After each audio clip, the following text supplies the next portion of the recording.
The Edgelord.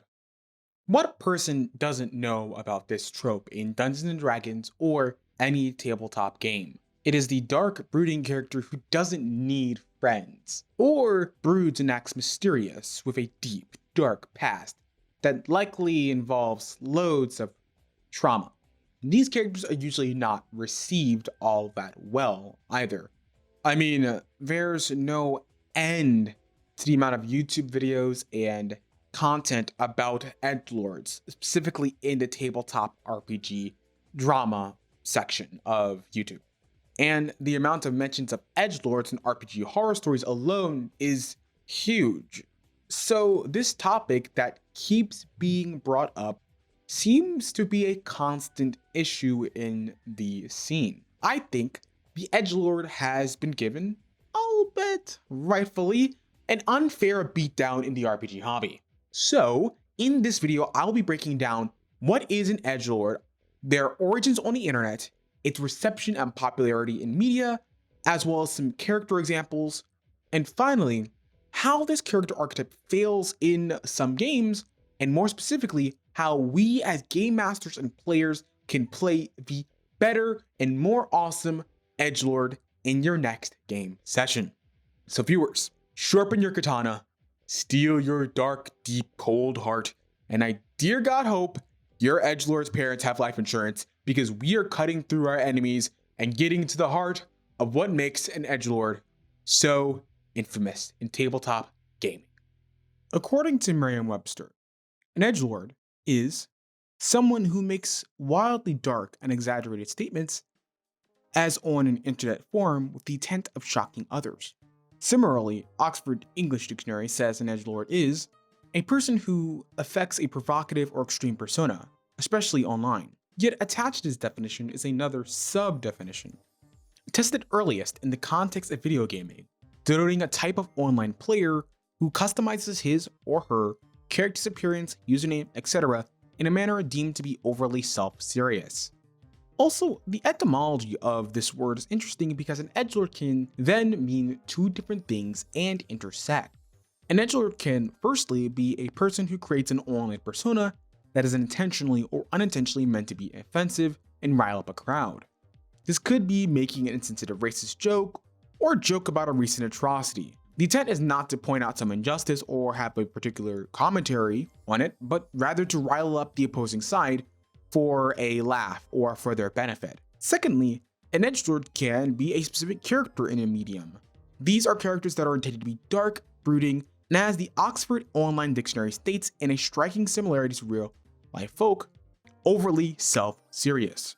So, to summarize, an edgy character slash edgelord can be a character that is dark, menacing, rude, and cold to others, but doesn't always need to be. They don't seemingly care about the feelings of their fellow crew and are not a team player.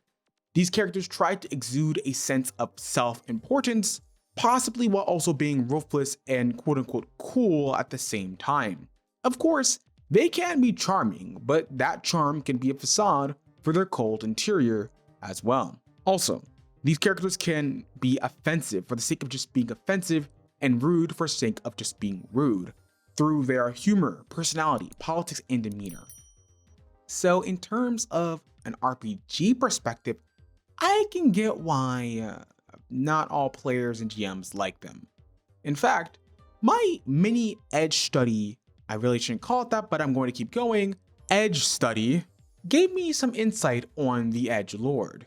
Out of 24 responses I got from players, many people played an edgelord character, but also more people suggested not to play an edgelord. Secondly, most players have only played one edgy character in the hobby, one or two that is. Thirdly, most people did not see edgy characters as a personal statement on the player themselves. Yet, many agreed that playing an edgy character was difficult as a player. And this got me thinking. Many people love playing edgy characters. But despite that, I got the feeling that players and game masters through my survey agreed that an edgy character sometimes wasn't the best idea for the table. In my final question, I asked, give me one word to describe the edgelord.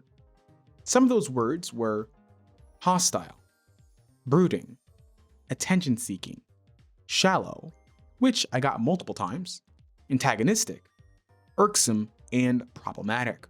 And some of the words even alluded to players' personal issues with edgelord archetypes, those being situational, cathartic, non-collaborative, unimaginative, antagonistic, and annoying. So from this survey, we can assume a couple things. Players enjoy edgy characters. They enjoy playing a brooding badass or a charismatic, stoic archetype. Yet, the edgy archetype, when applied to D&D, can lead to a lot of damn issues at the table in terms of communication and collaboration. Speaking of which, let's talk about some examples of an edgelord. There's Shadow the Hedgehog. You know, the ultimate life form, who I think is the quintessential edgy character every millennial and older Gen Z can reference. He uses a cool gun, curses, and had a whole game with all of the edge of a damn Evanescence album. I mean, seriously, he said stuff like this. Anyhow, there's also characters like Jotaro Kujo from JoJo's Bizarre Adventure. Jotaro is brooding, quiet, and stoic, and definitely rude and abrasive, especially in part 3. There's Batman. If you ever talk about an edgy character, Batman lost his parents and runs around Gotham City beating the crap out of criminals and using his philanthropy to fund his crime-fighting career. There's Holden Caulfield in Catcher in the Rye. You know, the sappy, sad, annoying teenager who is from the book The Catcher in the Rye by J.D. Salinger. There's also Hamlet, probably the oldest literary edgy/edgelord character I can think of. Hamlet throughout Shakespeare's pivotal work is brooding, snarky, cynical, and angsty. Above all else, the plot revolves around Hamlet's indecisiveness and how inaction and anxiety can be one's downfall. This next one, though, might be a little bit controversial, but I would even include Patrick Bateman from American Psycho, the awful and quintessential corporate murderer. Yeah, he might not be brooding or very quote-unquote typically dark, but he is an evil character who murders innocent people throughout the book and does horrible stuff. And that's only some of the characters I mentioned. In fact, my survey gave way more answers than I was expecting. Here's some of them. Reaper from Overwatch, Lelouch from Code Geass, Kenpachi Zaraki from Bleach, Daria from the animated sitcom in the late 90s, Daria, Raven from Teen Titans, Talion from Middle-earth game series, Elric of Melonbone from Michael Moorcock's book series, Zuko from Avatar: The Last Airbenders Season 1, and in general, drow and tieflings were mentioned too. So there's no shortage of edgy, brooding, or even charming protagonists. This small sample is just a portion of all the ones out there. Why do we love the edgelord in fiction? While there are many problems we've seen in the RPG hobby, in non-RPGs, they're used quite often and are the most beloved characters in our cultural zeitgeist. I think one of the reasons is that a mysterious, brooding character is cool. Take Batman. He is a brooding and serious character with a troubled past. He lost his parents and swore to take revenge to get rid of crime.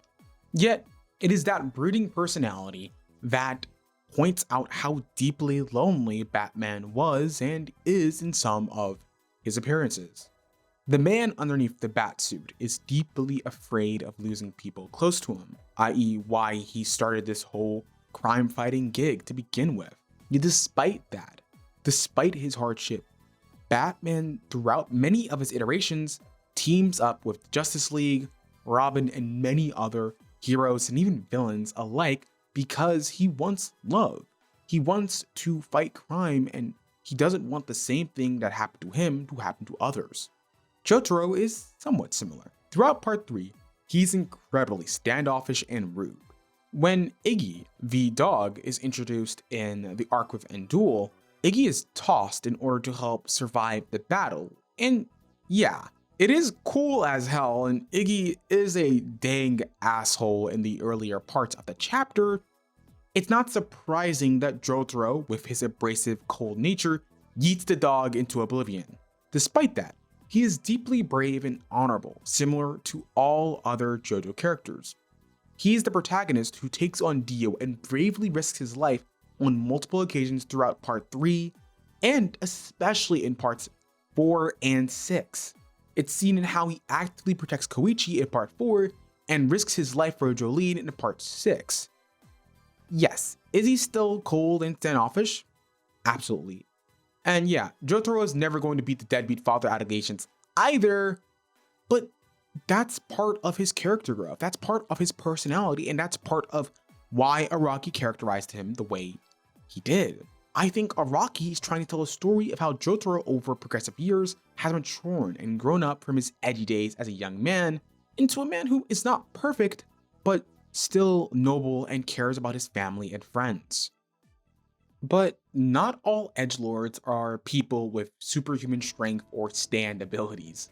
Some are just pretty dark or satirical and don't deal well with others. In the case of professional, angsty teenager Holden Caulfield, we can all agree he is an edgy character. Holden throughout the book is brooding about his life. And admittedly, as an adult who is skimming through the book, I can get 100% why we don't like him. He's a rich, snobby kid who in the book wanders aimlessly around New York City complaining about his oh so horrible life and dead brother Allie. And as a teen, that has to be annoying to hear some brat yap about death and crap. Cindy Zhao opens on this relatable frustration in her article, The Phony and the Whiny, defending Holden Caulfield. If a singular event could symbolize the low points of high school reading, The Catcher in the Rye in English class was second to none. Name-dropping the main character, Holden Caulfield has become an inside joke between my high school friends. We bonded over the collective trauma as we were forced to hear Holden Caulfield complain about everything and everyone he encountered. Meandering through New York City, Holden pervasively emits a cloud of cynicism and self-pity, dismissing any positivity in life with a contagious sense of gloom and doom. The book and Caulfield are a frustrating thing to deal with, yet beyond that, Caulfield's broodiness can be a discussion about the stories that loss can tell us. Loss of innocence, dealing with familial loss, and furthermore death are what the story is about. Holden is just a dumb 14-year-old with no proper ways to process those feelings. His edgelord behavior comes from him trying to protect himself from the frustrations of all of that adult stuff he has to deal with. Another character is Hamlet, who is an edgy character. Hamlet is the titular cynic philosopher who is not all that happy throughout the play. Albeit, who would be with your mom marrying your uncle and your uncle being the murderer of your late dad? Yeah, I'd be kind of pissed off too. He puts up this air of stoicism since throughout the tragedy, he is wrestling with whether to take revenge or not. His stoicism is a wall, and the wall holds all of his grief, frustrations, ideations, and anxieties. I am no Hamlet expert or literature expert, but I think it is definitely in line with how Hamlet himself does not understand himself. So it makes sense that he doesn't take action and stalls until, well, the walls all come tumbling down into tragedy. His edgelord persona is a result of him not being able to make any decisions, and that's part of the story. Finally, let's move on to Patrick Bateman, everyone's favorite cold investment banker, murderer, and for some reason, people loving him even though they're incels. Okay, let's just assume you shouldn't fall in love with Patrick Bateman. Seriously, don't. Patrick Bateman in the book and movie is supposed to be both repulsive and compelling. You're supposed to be shocked by his extravagant wealth and gratuitous violence that he commits in the book and movie. He has all that consumerism can offer in 1980s. He has money, the latest fashion, and latest tech. But deep down, he's a cold-blooded murderer who kills people, which is often fueled by fervent misogyny, classism, queerphobia, and racism. And that cold, edgy persona is part of the story I think Ellis wants to tell. No one will ever notice Bateman, whether he is a horrible bigot, a mass murderer, an investment banker, or just a guy trying to get some drugs all the time. No one will ever really acknowledge him, despite all that he can do and performs. As stated in the book, I stare into a thin, web-like crack above the urinal's handle and think to myself that if I were to disappear into that crack, say somehow miniaturize and slip into it, the odds are good that no one would notice I was gone. No one would care. In fact, some, if they noticed my absence, might feel an odd, indefendable sense of relief. This is true. The world is better off with some people gone. Our lives are not all interconnected. That theory is crock. Some people truly do not need to be here. That quote is telling me that the world is indifferent to the existence of many people, and that there are some people that just do not need to be here, which is a horrible and very problematic thing to say. I would go further and say that the world is particularly indifferent to those without power and privilege, i.e. the most marginalized and those who are affected by poverty and those in tertiary countries / the global south. So, to present Patrick Bateman, a guy who wants attention for his murders and has a job and class status that should get him attention, and he doesn't get any of it, is the point of the story. That duality of getting no attention despite being violent and edgy and charming is supposed to be a gross sense of irony, I think. So in all of these examples, these brooding, dark, edgy, and charismatic characters are informed by their past. Their edginess doesn't come from anywhere. But the problem with an edgelord in a tabletop game is that these characters can't function on their own because it's written by a story artist. It's written by a creative not in the tabletop RPG industry. Tabletop RPG games are collaborative, which complicates making an edgelord character. But each of these characters aren't quote-unquote alone. They have other characters to bounce off of to make them effective and amazing characters. But why does this trope get such a bad rap? It can be a number of things, but the first major one is poor characterization. We know the edgelord is supposed to be brooding and stoic, but when you apply that to a tabletop role-playing game, that removes the collaborative element. If your character who is edgy sits in the corner of a bar, a tavern, or a spaceship and never interacts with any of the other characters, then what is the point of playing the game? It's a poor characterization that assumes that an edgelord isn't supposed to be communicative with the other team members or be interested in the other team members. And that is the major problem with having an edgelord. There's also a lack of collaborative elements, which drives a lack of communication between all players and game masters. And when there's a lack of communication, that's going to lead to misjudgments, miscalls, and arguments at the table, which will inevitably affect the table's synergy and likely break up your table. Also, count how many times I said table in an entire sentence. Finally, the edgelord is sometimes played by novice game masters and players, or people with toxic habits and traits. Now, I'm sure many of you are wondering, Blurdy, get on with it. How the heck do I play a character like Shadow the damn Hedgehog? Well, I'm glad you asked and you waited. An edgelord character, though, is not edgy because of them murdering people.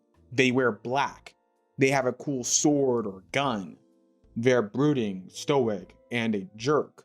They don't inherently trust the other party members or are super overpowered.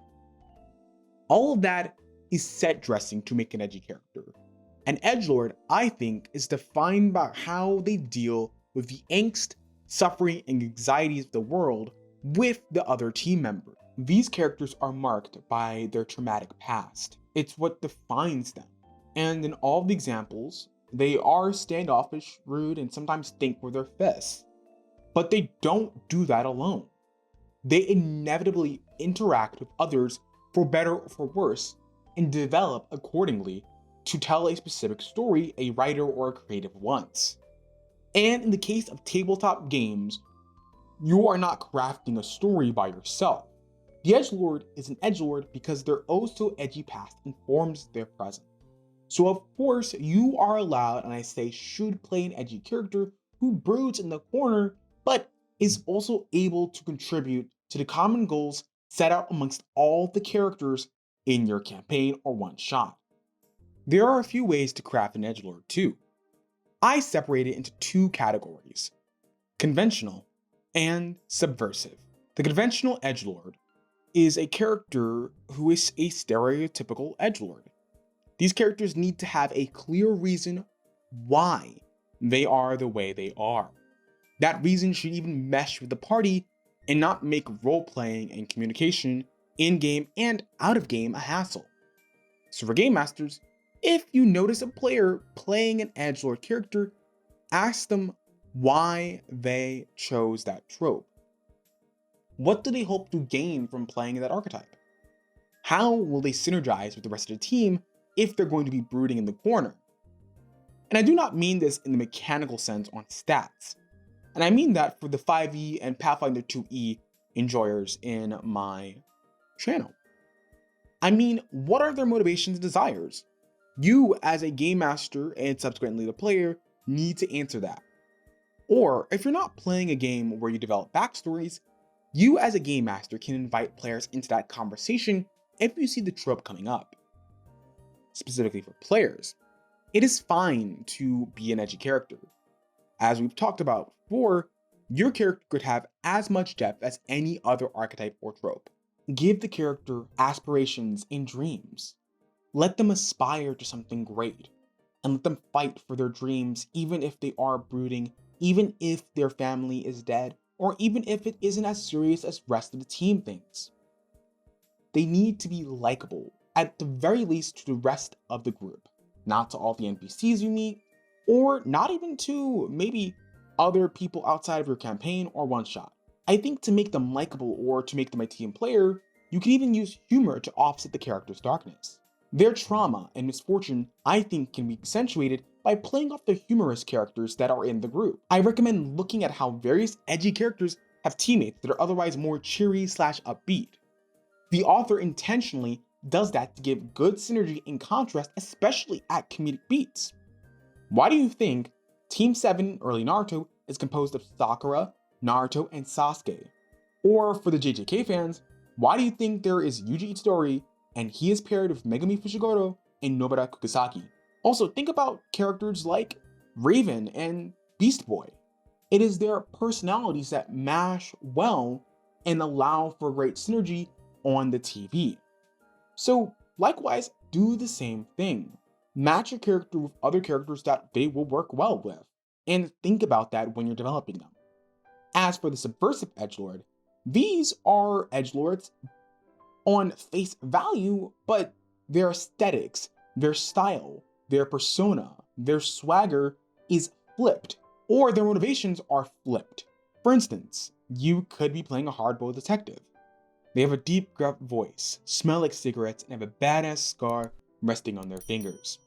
Maybe they visit a cool casino every now and then to get away from the troubles of their horror detective life.